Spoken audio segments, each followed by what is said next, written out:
My name is Ava. I am 11 years old, and I live in a large suburban house in the United States. My mother didn't look back when she walked out the door. She stood in the entryway with her expensive suitcase in one hand and a crumpled $20 bill in the other. I was standing there in my socks, just 11 years old, waiting for a hug that never came. Instead, she pressed the money into my palm. "You're independent now, Ava," she said. She smiled at me, a bright, fake smile, like she was handing me a prize instead of leaving me alone for a whole month. She checked her watch, adjusted her sunglasses, and turned away. Then she opened the door and stepped out into the sunlight.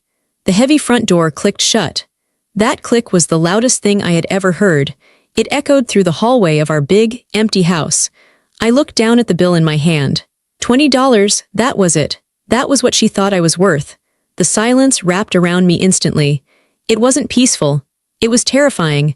I didn't know it yet, standing there in the quiet, but that $20 bill was going to cost her everything. She thought she was leaving a child who would stay silent. She was wrong. But before I tell you how everything flipped, like and subscribe, drop a comment. Where are you watching from? My name is Ava. I am 11 years old. The lock on the front door clicked. It was a heavy, final sound. I stood in the hallway for a long time, staring at the wood grain of the door. I waited for it to open again. I waited for my mother to rush back in, laughing, and say, "Oh, Ava, I forgot my keys," or "I can't believe I almost left you." But the door stayed closed. I looked at the $20 bill in my hand. It was old and soft. The corners were bent. I smoothed it out against my jeans. $20. That was supposed to last me a month. No, she had said there was an emergency card. "You're independent now," she had said. I walked into the living room. It was huge. My parents liked big, open spaces. They liked white furniture and glass tables. They didn't like clutter. Usually, I felt like clutter. I always tried to make myself small in this house, to fit in the corners so I wouldn't mess up the view. Now I was the only thing in the room. I sat on the white sofa. I wasn't allowed to sit there usually, not without a blanket underneath me. I sat right in the middle. I waited to feel powerful. I waited to feel independent. Instead, I just felt small. The first few hours weren't so bad. It was like a game. I turned on the big TV. I watched cartoons that my dad usually called brain rot. I walked around in my socks, sliding on the hardwood floors. I pretended I was a queen in a castle. But castles have servants and castles have feasts. By 6 o'clock, the sun started to go down. The shadows in the living room got long and skinny. They looked like fingers reaching across the floor. My stomach made a noise. It was a low growl. "Okay," I said out loud. My voice sounded weird in the empty room. It bounced off the walls. "Dinner time." I went to the kitchen. The kitchen was spotless. My mother didn't cook. She said cooking made the house smell like grease. We usually ordered food, or they went out to fancy restaurants and brought me back a box of leftovers. I opened the fridge. A bright light hit my face. The air that came out was cold and smelled like nothing. The shelves were glass and clean. There was a bottle of white wine, a jar of olives, a container of artisanal mustard, a bag of spinach that looked slimy at the bottom, and a carton of almond milk that felt light when I picked it up. That was it. I closed the fridge. "It's okay," I whispered. "The emergency card." My mom had left a Visa card on the counter. It was a prepaid one she got from the bank. She told me it was for emergencies and necessities. I picked it up. It felt plastic and cool. I decided to order a pizza. A large pepperoni pizza with extra cheese. Just thinking about it made my mouth water. I grabbed the landline phone. I dialed the number for the pizza place down the street. "Tony's Pizza, pickup or delivery?" a man asked. "Delivery," I said. I tried to make my voice sound deeper, like an adult. "I need a large pepperoni." "Address," I gave him my address. "That'll be $22.50, cash or card?" "Card," I said confidently. I read him the numbers on the front of the card. I read the expiration date. I read the 3 little numbers on the back. There was a silence on the line. I heard him typing. "I'm sorry, miss," the man said. "Cards declined." My heart stopped. "What?" "It didn't go through. Says not activated or invalid." "You want to try another one?" I don't have another one." "You got cash?" I looked at the $20 bill on the table. The pizza was $22.50 plus tip. "No," I whispered. "Sorry, kid. Call back when you got the money." The line went dead. I stood there with the phone in my hand. The dial tone buzzed in my ear like an angry insect. Not activated. She hadn't activated the card. She had walked out the door, flown to Europe, and left me with a piece of plastic that was useless. Did she forget? Or did she just not care enough to check? I put the phone down. The hunger in my stomach wasn't a game anymore. It was a sharp pain. I looked at the $20. I couldn't spend it all on one pizza. I had 30 days, that was less than $1 a day. I went to the pantry. It was a tall, narrow closet. I opened the door. My parents didn't eat carbs. There were no boxes of macaroni and cheese. There were no bags of chips. There were no cookies. On the bottom shelf, I found a loaf of whole wheat bread. It was the kind with the seeds in it that I hated. I checked the date. It was good for another week. Next to it was a box of high-fiber cereal. It looked like cardboard flakes. Okay, I said, I can do this. I took 2 slices of bread. I didn't toast them because I was afraid to use the toaster. What if I burned the house down? Mom said I wasn't allowed to use the appliances, so I ate the bread cold. It was dry and scratched my throat. I drank a glass of water from the tap to wash it down. That night the house changed. During the day the house was just big. At night it was alive. I went upstairs to my room. I locked my bedroom door. I had never locked my door before. My dad didn't like locked doors. He said secrets were for liars. But Dad wasn't here. I got into bed and pulled the covers up to my chin. The silence wasn't silent anymore. I heard the refrigerator hum downstairs. I heard the wind hit the windows. I heard the house settling, the wood creaking like footsteps. Creak, step, creak. I squeezed my eyes shut. You're independent, I told myself. You're fine. You're fine. I fell asleep holding my pillow, imagining it was a person who cared about me. The next morning, day 2, I woke up and for a second I forgot. I lay in bed waiting to hear my mom's heels clicking on the floor. I waited to hear the coffee machine. Then I remembered. The silence rushed back in. I got dressed for school. I put on my favorite blue shirt. I brushed my hair. I looked in the mirror. I looked normal. That was the weirdest part. I looked like a girl who had parents. I looked like a girl who had breakfast. I went to the kitchen. I ate a handful of the dry cereal. It tasted like dust. I walked to the bus stop. I saw Mrs. Johnson, our neighbor, watering her flowers. She waved at me. Morning, Ava, parents off on their trip, she called out. I froze. My mom had told me not to tell anyone I was alone. She said people would overreact and cause trouble. She said it was our business. Yes, I called back. I forced a smile. My cheeks hurt. My aunt is staying with me. She's inside. Mrs. Johnson nodded. That's good. Have a good day at school. I got on the bus. I felt like a spy. I felt like I was carrying a bomb in my backpack, but the bomb was just a secret. At lunch, I sat with my friends. They had sandwiches cut into triangles. They had apples and juice boxes. I had nothing. Where's your lunch, Ava? My friend Maya asked. I forgot it, I lied. My aunt made a huge breakfast, pancakes, eggs. I'm so full I could explode. Lucky, Maya said. She bit into her ham sandwich. I watched her eat. I watched her chew. My mouth filled with saliva. I had to look away. I drank water from the fountain until my stomach felt sloshy and full, but it was a fake full. It didn't stop the shaking in my hands. When I got home that afternoon, the house felt even bigger. The sun was hot, but the inside of the house was cold. The AC was set to 68 degrees. I didn't know how to change it.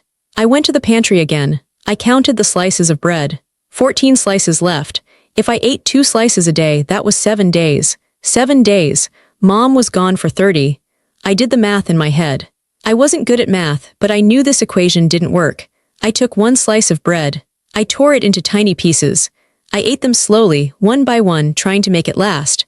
I thought about calling my grandma. But Grandma lived in Florida, and she always took Mom's side. If I called her and said I was hungry, she would call Mom. Mom would get mad. Mom would say I was being dramatic. Mom would say I was failing at being independent. I couldn't fail. If I failed, they would be right about me. They always said I was needy and too sensitive. I had to prove I was strong, so I ate my slice of bread. I drank my water, and I waited for the sun to go down again. By day 5, the dizziness started. It wasn't a spinning kind of dizziness. It was a light, floating feeling. When I stood up from the sofa, the room would tilt to the left. Black spots would dance in front of my eyes like little flies. I had to grab the wall to keep from falling. I was rationing the bread. 1 slice in the morning, 1 slice at night. The cereal was gone. I had eaten it dry, handful by handful, until I was tipping the box upside down to get the dust at the bottom. I was always cold. Even when I went outside in the sun, I was cold. My fingers looked pale. My nails looked blue. I sat at the kitchen table. The silence in the house was heavy now. It pressed against my ears. It felt like the house was holding its breath, waiting for me to fade away. I looked at the pile of mail on the counter. It was mostly catalogs and bills for my dad. But underneath a magazine, I saw a notebook. It was a black moleskin notebook. My dad used these for work. This one was unused. It was crisp and clean. I grabbed a pen from the drawer. I opened the notebook to the first page. The paper was smooth. I didn't know why I did it. Maybe I wanted to prove I existed. Maybe I wanted to make sure I wasn't imagining this. I wrote in big block letters at the top of the page, evidence. Underneath, I wrote the date. Day 5. Breakfast, 1 slice of bread. Water. Lunch, water. Dinner, nothing yet. Feeling tired. My head hurts behind my eyes. Mom and dad location, Europe, somewhere with wine. Writing it down made me feel a little stronger. It was like taking the secret out of my body and putting it on the paper. I looked at my phone. It was an old iPhone my dad gave me when he upgraded. The screen was cracked. I opened the camera app.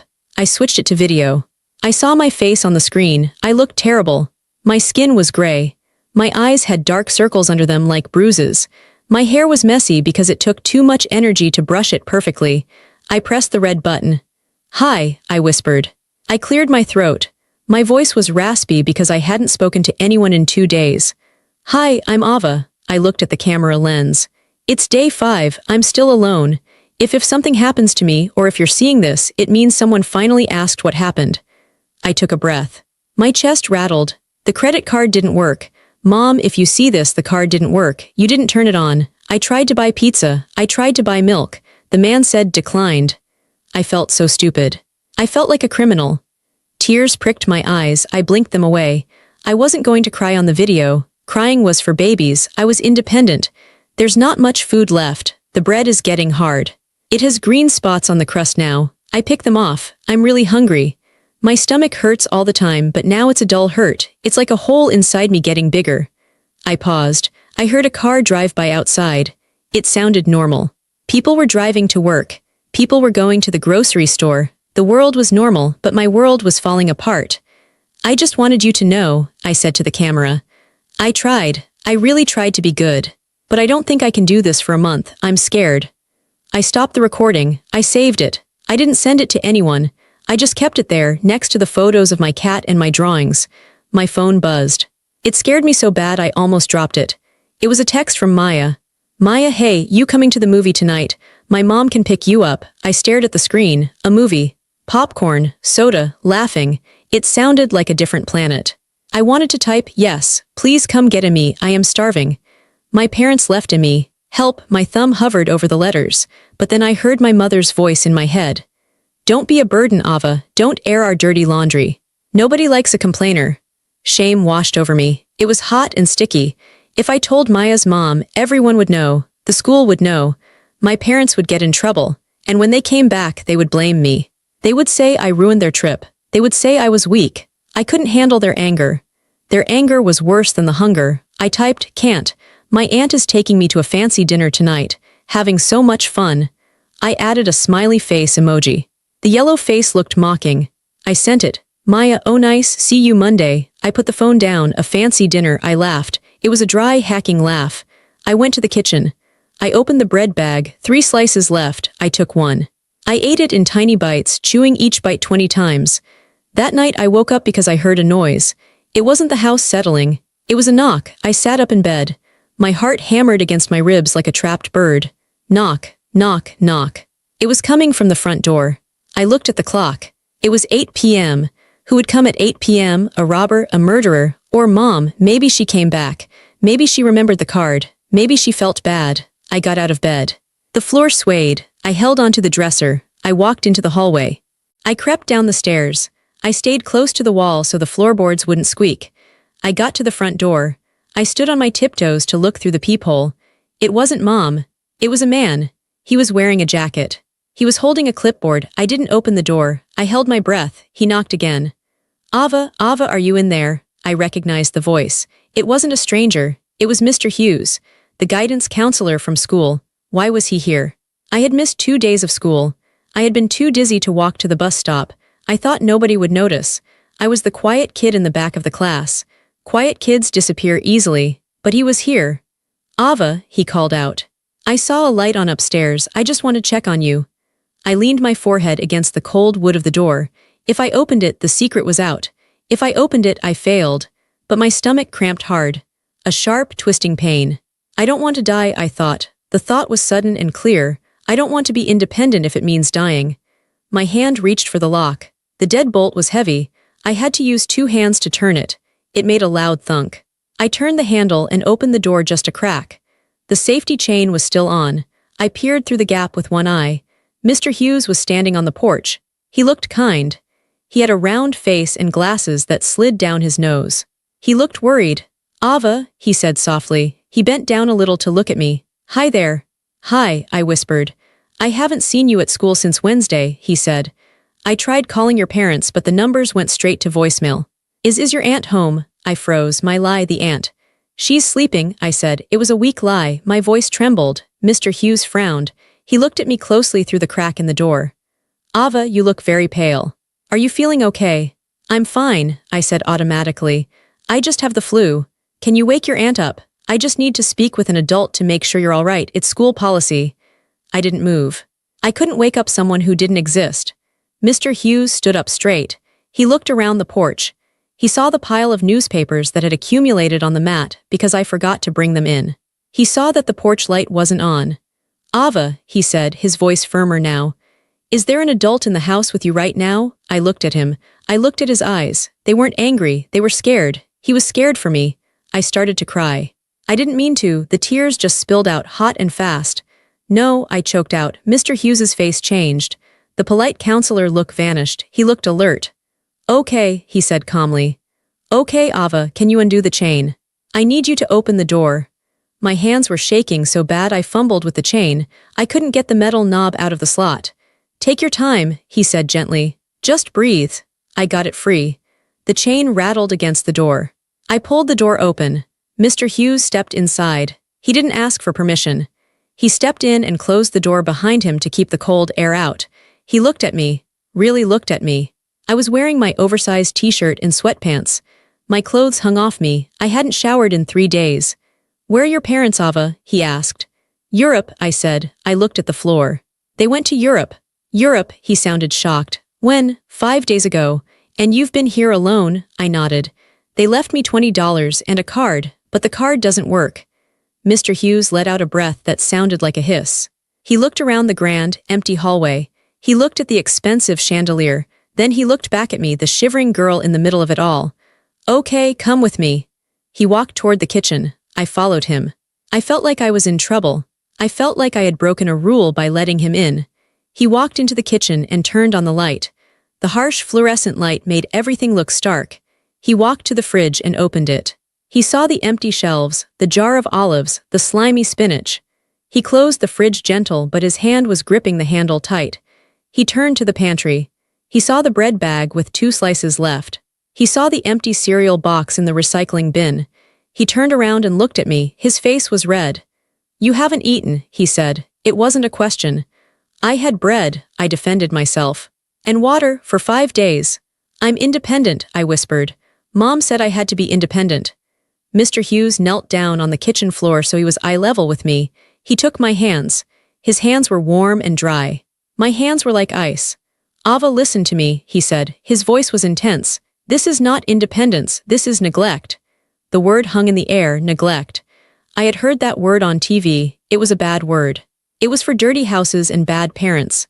My parents weren't bad. They were rich. They were successful. No, I said, pulling my hands away. They trusted me. I messed up. I couldn't make the money last. You had $20, Mr. Hughes said.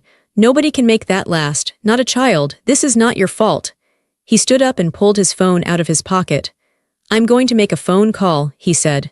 I'm going to call for some help, and I'm going to order you some food. What do you want to eat? Pizza, I said immediately. Pepperoni. Done. He walked to the corner of the kitchen. I heard him talking low and fast. I heard words like abandonment, imminent danger, and CPS. I stood by the counter. I touched my notebook, the one labeled evidence. I realized something then. Mr. Hughes wasn't looking at me like I was a failure. He was looking at the situation. He was angry at the empty fridge, not at the hungry girl. The truth wasn't destroying me. The truth was the only thing standing between me and another hungry night. I picked up the notebook. When Mr. Hughes hung up, I held it out to him. "What's this?" he asked. "It's what happened," I said. "I wrote it down." He took the black book. He opened it. He read the entry from day 5. He read it twice. When he looked up, his eyes were wet. "You are a very brave girl, Ava," he said. "You did exactly the right thing." For the first time in 5 days, the knot in my stomach loosened just a little bit. I wasn't invisible anymore. 20 minutes later, the doorbell rang. It wasn't the police. It was Mrs. Johnson from next door. She was wearing her bathrobe and slippers. Her hair was in curlers. She looked frantic. "Mr. Hughes," she said when he opened the door. "I saw your car. Is everything okay? I saw you go in." Then she saw me sitting at the kitchen table. Mr. Hughes stepped aside. "Mrs. Johnson, come in." Mrs. Johnson walked into the kitchen. She looked at me, then at the empty counter, then at Mr. Hughes. "Ava told me her aunt was here," Mrs. Johnson said, confused. "There is no aunt," Mr. Hughes said grimly. "Her parents are in Europe. She's been alone for 5 days with no food." Mrs. Johnson gasped. Her hand flew to her mouth. "Oh my God, Ava, honey." She rushed over to me and wrapped her arms around me. She smelled like lavender laundry detergent. She felt soft and warm. It was the hug I had waited for at the front door 5 days ago. I melted into her. I started crying again, but this time it wasn't out of fear. It was relief. "I didn't want to tell," I sobbed into her robe. "Mom said not to tell." SHH, Mrs. Johnson stroked my hair. "You poor baby, you poor sweet thing. Oh, I'm going to kill them. I am going to kill them." She sounded fierce. It surprised me. Mrs. Johnson was a nice old lady who baked cookies. I didn't know she could sound like a warrior. The pizza arrived 10 minutes later. Mr. Hughes paid for it. I ate 3 slices so fast I almost choked. Mrs. Johnson made me slow down. She poured me a glass of milk from a carton she ran home to get from her own fridge. While I ate, another car pulled into the driveway. "That's the caseworker," Mr. Hughes said. He looked out the window. "Her name is Miss Ramirez. She's going to help us figure out where you're going to stay tonight." "Stay?" I stopped chewing. "I can't stay here." "You can't stay here alone, Ava," Mr. Hughes said gently. "It's against the law." Miss Ramirez was a tall woman with a clipboard and a camera around her neck. She came into the kitchen. She didn't smile, but she had kind eyes. "Hello, Ava," she said. "I'm Miss Ramirez. I work for Child Protective Services." She looked at Mr. Hughes. "Is this the situation?" "Yes," he said. He handed her my notebook. "And you should see the fridge." Miss Ramirez read the notebook. Her eyebrows went up. She took her camera and started taking pictures. She took a picture of the empty fridge. She took a picture of the bread bag. She took a picture of the $20 bill sitting on the counter. She took a picture of the unactivated credit card. Click, click, click. Every click felt like a hammer hitting a nail. She was building a case. She was building a wall around me to keep my parents out. "This is excellent documentation," Miss Ramirez said to me. "You're very smart to write this down, Ava." "I made a video too," I said. My voice was stronger now that my stomach was full. I showed her the video on my phone. Miss Ramirez watched it. She watched my gray face on the screen whispering about being hungry. "Can you send that to me?" she asked. "I need that for the file." I sent it to her. "Okay," Miss Ramirez said. "We have enough. This is clear child abandonment and neglect." She turned to me. "Ava, do you have any relatives nearby? A grandma?" "An aunt. Grandma is in Florida," I said. "But she'll tell Mom." Miss Ramirez nodded. "We won't call Grandma yet. Do you have anywhere else you feel safe?" I looked at Mrs. Johnson. She was still standing next to me, her hand on my shoulder. "I want to go with Mrs. Johnson," I said. "She smells like lavender." Mrs. Johnson squeezed my shoulder. "She can stay with me. I have a guest room. My husband and I are approved foster parents from years ago. Our license might be expired, but we can renew it. Please, don't take her to a shelter." Miss Ramirez looked at Mrs. Johnson. Then she looked at the clean, warm neighbor who was ready to fight for me. "I can do an emergency placement with a neighbor," Miss Ramirez said. "If you can pass a quick background check right now." "Check whatever you want," Mrs. Johnson said. While they did the paperwork, Miss Ramirez told me to go pack a bag. "Pack clothes for a week," she said, "and bring anything special to you." I went upstairs to my room. I packed my jeans and my t-shirts. I packed my toothbrush. Then I looked around my room. It didn't feel like my room anymore. It felt like a museum exhibit of a girl who used to be sad. I grabbed my teddy bear, I grabbed my school backpack, and I grabbed the notebook labeled evidence. I walked back downstairs. The house was loud now. Mr. Hughes was talking to the police officer who had just arrived to file a report. Miss Ramirez was on the phone with her supervisor. Mrs. Johnson was bustling around helping me zip my jacket. I wasn't invisible, I was the center of everything. We walked out the front door. The air outside was cool and fresh. I looked back at my house. The lights were all on. The front door was wide open. It looked like a party was happening, but it was a party for the end of my family. Mrs. Johnson took my hand. "Come on, honey. I've got a chocolate cake in the freezer we can thaw out." I squeezed her hand. "Okay," I said. I walked down the driveway and crossed the lawn to Mrs. Johnson's house. I didn't look back at the empty mansion. I was safe. I was fed. And for the first time in my life, the adults were listening to me instead of my mother. The silence was broken, and I was the one who broke it. Mrs. Johnson's house was different from mine. It wasn't just smaller, it felt fuller. Every wall had a picture on it, not expensive art that looked like splashes of paint, but photos of people smiling. There were soft rugs everywhere. The air smelled like vanilla and pot roast, a smell that made my stomach growl even though I had just eaten pizza. I sat on her floral couch, wrapped in a yellow knitted blanket. My hands were finally warm. Mr. Hughes had gone home to his own family, promising to check on me first thing at school on Monday.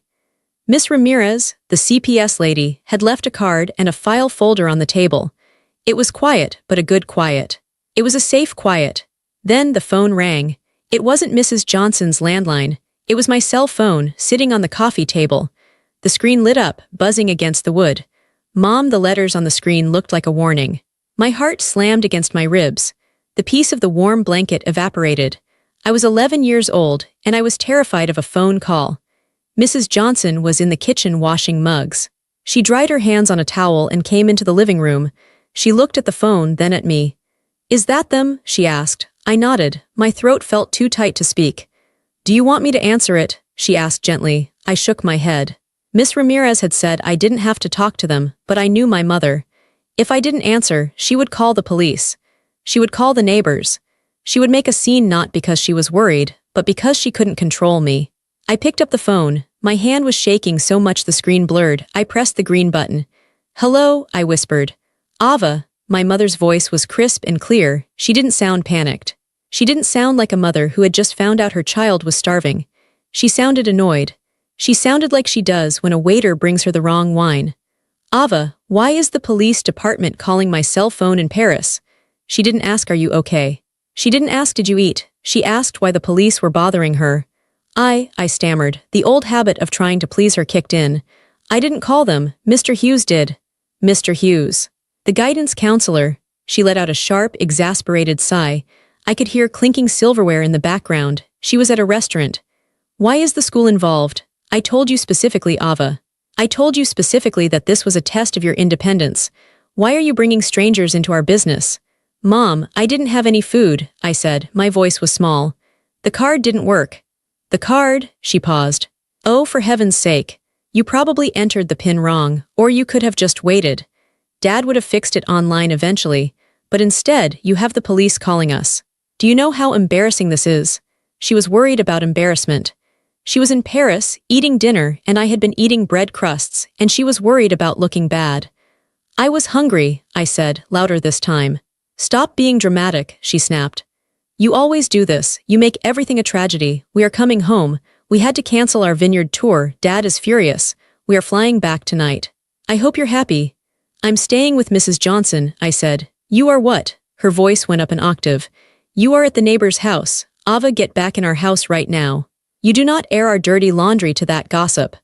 Mrs. Johnson was standing right next to me. She could hear the voice coming through the phone. Her face turned red. She reached out and took the phone from my hand. "Hello," Mrs. Johnson said. Her voice wasn't soft anymore. It was hard as rock. "Mrs. Johnson," my mother sounded shocked. "Put my daughter back on." "No," Mrs. Johnson said. "I will not. Your daughter is safe, which is more than she was in your house. She was starving, Linda. She weighed nothing when she walked in here." "You are overreacting," my mother said. I could hear the sneer in her voice. "She's a growing girl. She eats constantly. We left her money. We left her a card. We are raising her to be self-sufficient.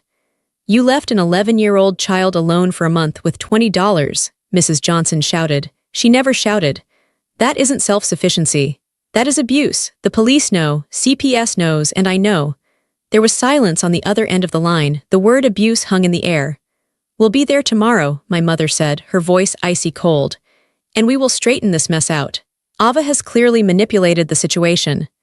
The only thing Ava did was survive you, Mrs. Johnson said. She hung up the phone. She looked at me. Her hands were shaking now, too. She put the phone down and sat next to me on the couch. She pulled me into a hug that squeezed the breath out of me. I'm sorry you heard that, she said into my hair. It's okay, I said, and it was. Because for the first time the script had flipped. Usually when Mom yelled, I felt small. I felt like I had done something wrong. But this time, hearing her voice against Mrs. Johnson's logic, I realized something huge. She wasn't mad because I was hurt. She was mad because I was loud. I wasn't a person to her. I was a doll that was supposed to sit on the shelf and smile while she played the perfect mother in public. But the doll had walked off the shelf. I looked at the black notebook sitting on the table. Evidence. My mother was coming home to save her reputation. She thought she could talk her way out of it. She thought she could smile and explain that I was just a confused, dramatic child. She didn't know about the photos. She didn't know about the video. She didn't know that Mr. Hughes had seen the empty fridge. She was rushing home to a fight she had already lost. They're coming tomorrow, I told Mrs. Johnson. Good, Mrs. Johnson said, smoothing my hair. Let them come, we'll be waiting. I slept in the guest room that night. The bed was soft. The sheets smelled like lavender. But I didn't sleep deeply. I lay awake planning. I wasn't just a victim anymore. I was a witness. And tomorrow I was going to testify. The next afternoon my house looked different. It wasn't empty anymore. It was full of people, but not for a party. It looked like a command center. Miss Ramirez was there with her supervisor, a stern man named Mr. Clark. Mr. Hughes was there, sitting at the kitchen table with a notepad. Mrs. Johnson was there, refusing to leave my side. A police officer stood by the back door, arms crossed. They had turned my kitchen, the place where I had starved, into a courtroom. On the granite island, the evidence was laid out. The black notebook, open to the page where I wrote about the dizziness. The printed photos of the empty fridge. The $20 bill, placed inside a clear plastic bag like it was a weapon. The phone log showing 0 calls from Europe for 5 days. I sat on a stool in the corner. I was wearing clean clothes Mrs. Johnson had washed for me. I had eaten a real breakfast, eggs, toast, fruit. My brain felt sharp. The fog of hunger was gone. They're here, the police officer said. He was looking out the front window. A taxi pulled into the driveway. I felt a spike of fear in my chest. It was instinct. The sound of the car engine usually meant act perfect, smile, hide. I started to slide off the stool. Stay right there, Ava, Miss Ramirez said softly. She moved to stand between me and the hallway. You don't have to go to them. Let them come to us. I heard the front door open. Ava, my dad's voice boomed through the hallway. It was his fun dad voice, the one he used when people were watching. Ava Bear. We're home. He was trying to pretend everything was normal. He was trying to set the tone before he even saw anyone. Linda, the door was unlocked, he said to my mom. Careless. We'll have to talk to her about security. They walked into the kitchen. They were tan. They looked healthy and rich. My mom was wearing a white linen scarf and sunglasses. My dad was in a polo shirt. They looked like they had just stepped off a yacht. They stopped dead when they saw the room. They saw the police officer. They saw the 2 CPS workers in suits. They saw Mr. Hughes. They saw Mrs. Johnson glaring at them. And they saw me sitting in the corner, not smiling, not running to hug them. What on earth is going on? My mom pulled off her sunglasses. Her eyes darted around the room. Who are all these people in my house? Mr. and Mrs. Miller, Miss Ramirez said. Her voice was calm and professional. I am Miss Ramirez from Child Protective Services. This is my supervisor, Mr. Clark. And you know Officer Davis. Child Protective Services? My dad laughed. It was a nervous, angry laugh. This is ridiculous. We were on vacation. Our daughter was left with ample provisions. Is this about the neighbor calling? Linda, I told you the neighbor was nosy. He glared at Mrs. Johnson. This is about the fact that your daughter was found alone, malnourished, and without access to funds for 5 days, Miss Ramirez said. She had money, my mom stepped forward. She pointed at me. Ava, tell them, I gave you $20 and the credit card. Where is the card? It's right there, Mr. Clark said. He pointed to the evidence table. We checked the bank records, Mrs. Miller.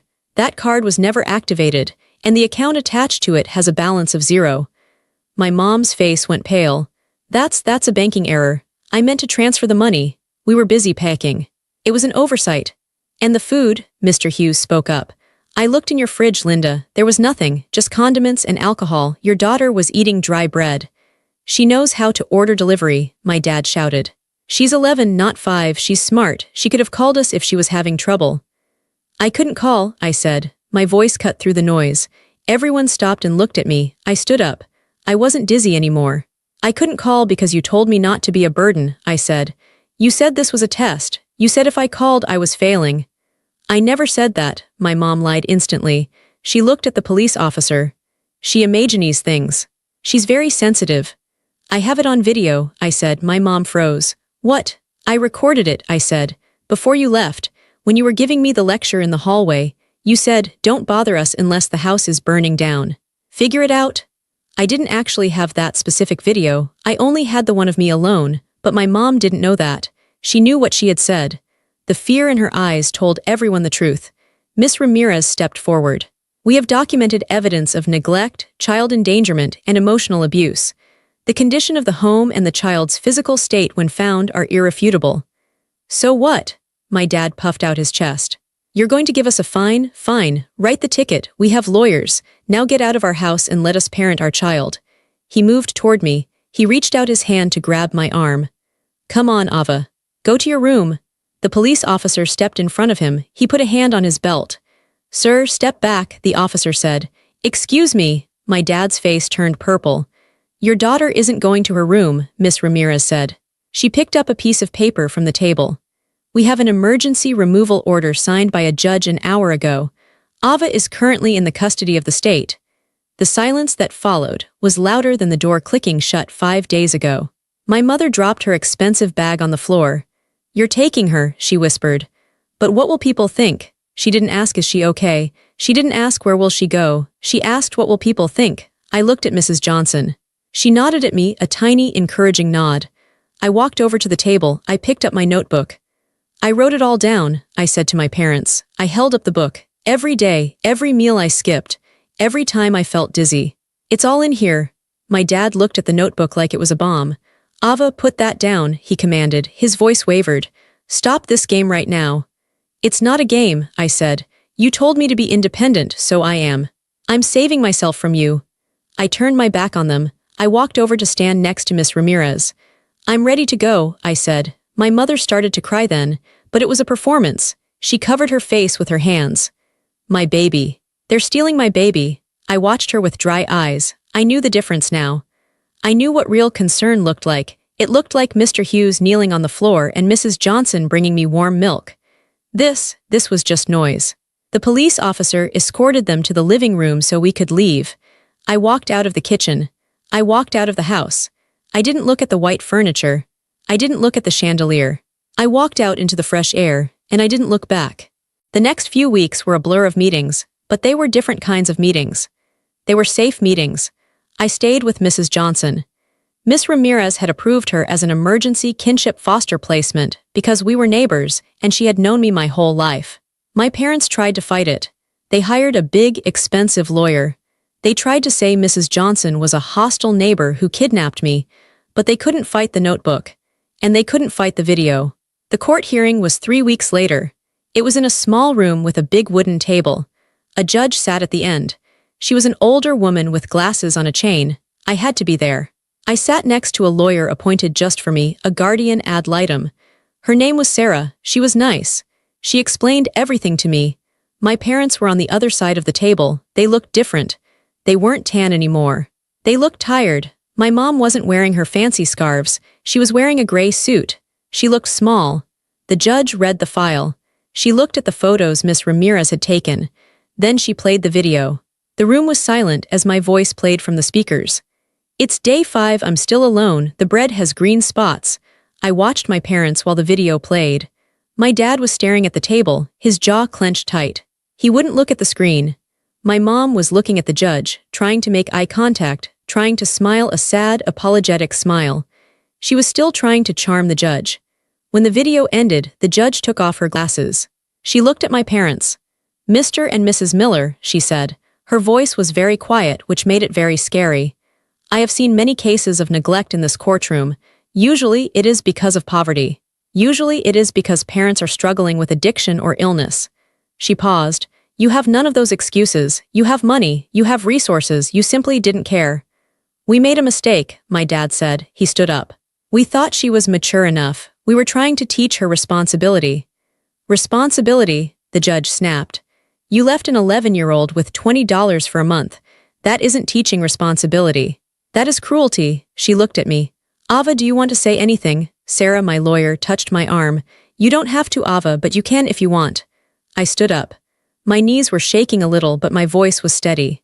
I looked at my mom. "You told me actions have consequences," I said. "You used to tell me that when I spilled juice on the rug. You told me that when I got a B on a test." My mom flinched. "You left me," I said. "You didn't care if I ate. You didn't care if I was scared. You only cared when people found out." I took a deep breath. "These are your consequences." I sat down. The judge nodded. She banged her gavel. "I am sustaining the removal," she said. "Ava will remain in the custody of the state, placed with Mrs. Johnson. Mr. and Mrs. Miller, I am ordering a full psychological evaluation for both of you. You will attend parenting classes, anger management, and family therapy. You are granted 1 hour of supervised visitation per week, at the discretion of the child." At the discretion of the child, that meant I could say no. My mom gasped. "But she's ours." "Not right now, she isn't," the judge said. "Right now, she belongs to herself, and the state is going to help her keep it that way." As we left the courtroom, my mom tried to run to me. "Ava, Ava, please. Tell them you want to come home. We'll buy you anything. We'll go to Disney World." Officer Davis stepped between us. "Step back, ma'am," he said. I looked at her one last time. She was offering me Disney World like a bribe. She still didn't get it. I didn't want rides. I didn't want toys. I wanted to not be hungry. I wanted to matter more than a trip to Europe. "I don't want to go to Disney World," I said calmly. "I want to go to Mrs. Johnson's house. We're making lasagna tonight." I turned around and walked away with Sarah and Mrs. Johnson. My parents were left standing in the hallway of the courthouse. They looked confused. They had all the money in the world, but they couldn't buy their way out of this. They had written the story of their own abandonment. I just read it out loud. Life at Mrs. Johnson's house was weird at first. It was weird because it was normal. I wasn't used to normal. I was used to walking on eggshells. I was used to being quiet. At Mrs. Johnson's, I didn't have to be quiet. Her husband, Mr. Johnson, was a loud, happy man who watched baseball and cheered at the TV. They had a dog named Buster who barked at squirrels. The first time I dropped a plate in the kitchen, I froze. I squeezed my eyes shut and waited for the yelling. I waited to be told I was clumsy and ungrateful. "Oops," Mrs. Johnson said. I opened one eye. She was sweeping up the pieces. "Careful, honey, don't step on the shards," she said. "Grab the dustpan for me." You're not mad?" I asked. My voice was trembling. She looked at me, surprised. "Mad? It's a plate, Ava. It costs $2 at Target. Accidents happen." I started crying. I cried over a broken plate. Mrs. Johnson hugged me right there in the kitchen, carefully avoiding the broken ceramic. "Oh, honey," she whispered. "You don't have to be perfect here, you just have to be." That was the hardest lesson, just being. I started seeing a therapist. Her name was Dr. Lewis. She helped me understand that what happened to me wasn't a mistake or a test. It was trauma. She told me that my parents were likely narcissists. They couldn't see me as a person, only as an extension of themselves. When I was good and quiet, I made them look good. When I was needy or hungry, I was a problem. Understanding that helped. It meant I wasn't broken. They were. I kept writing in my notebook, but I crossed out the word evidence on the cover. I wrote in my life instead. I wrote about school. I wrote about how Maya and I watched movies. I wrote about how Mr. Hughes checked on me every Friday and gave me a high five. I wrote about the supervised visits. I decided to see them once. Just once. We met at the CPS office. There was a lady sitting in the corner taking notes. My parents brought gifts. A new iPad, expensive clothes, a gold necklace. "Look, Ava," my dad said, pushing the boxes toward me. "We're sorry, we know we messed up. But look at all this stuff. You can't get this at the neighbor's house." I looked at the pile of expensive things. It looked like a trap. I don't need an iPad, I said. Of course you do, my mom said. She looked thin and stressed. You love games. Come home, Ava. We fired the housekeeper. We'll get a nanny, someone to cook for you every day. I don't want a nanny, I said. Mrs. Johnson teaches me how to cook. We made stew yesterday. My mom wrinkled her nose. Stew, that's peasant food. And there it was. Even now, even after losing custody, she was judging the food that was keeping me alive. It was warm, I said.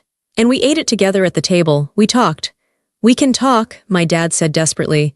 You talk at me, I said. You don't talk to me. I stood up. I don't want the gifts. You can take them back. Ava, wait, my mom pleaded. When are you coming home? The judge said 6 months. It's been 3. We're doing the classes. We're doing everything they want. I don't know, I said honestly. I looked at the CPS worker. I'm done now. Okay, Ava, she said. I walked out. I left the gold necklace on the table. I went back to Mrs. Johnson's house. I helped her weed the garden. I got dirt under my fingernails. I felt real. The 6-month mark came and went. The judge asked me what I wanted. I told her I didn't feel safe with them yet. I told her about the iPad. I told her they still tried to buy me.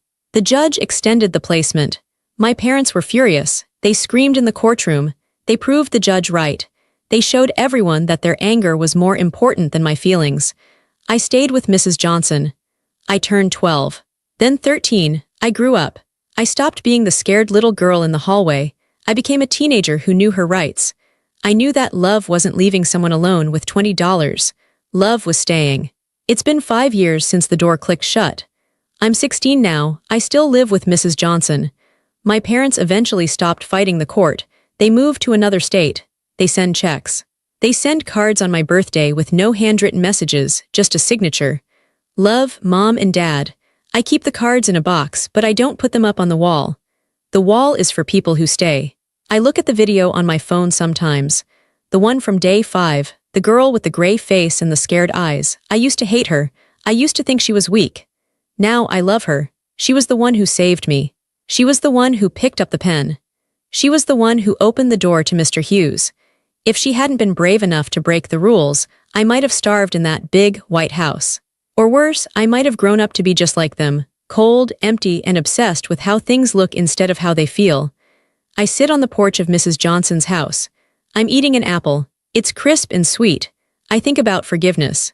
People tell me I should forgive them. They say, they're your parents, you only get one set. Maybe. But I learned that forgiveness doesn't mean opening the door again. You can forgive someone and still keep the chain lock on. You can forgive the fire for burning you, but you don't put your hand back in the flame. I am protected now. Not by money, but by truth. I open my old notebook. I turn to a blank page. I write, day 1825. Breakfast. Pancakes with Mrs. Johnson. Feeling happy, location, home. I close the book. I look directly at you now. Yes, you. Maybe you're like me. Maybe you feel invisible in your own house. Maybe you're hungry for something more than just food. I want you to know something. You are allowed to make noise. You are allowed to open the door. You are allowed to ask for more than $20 worth of love. If this story reached you, don't keep it a secret. Don't be like I was, hiding in the dark, afraid to ruin someone's reputation. Ruin it. If their reputation is built on your silence, it deserves to be ruined.